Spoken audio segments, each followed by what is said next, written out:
tahun ini hari Sabtu informasi dari warga setempat bahwa akan dilaksanakan pernikahan tersebut.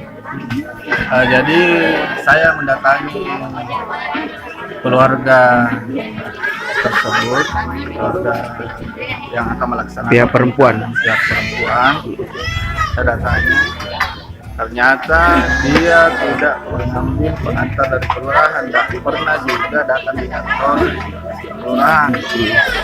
Jadi saya sempat tegur apa bisa terjadi di sini.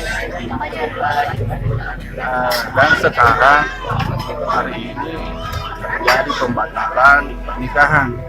Karena apa itu?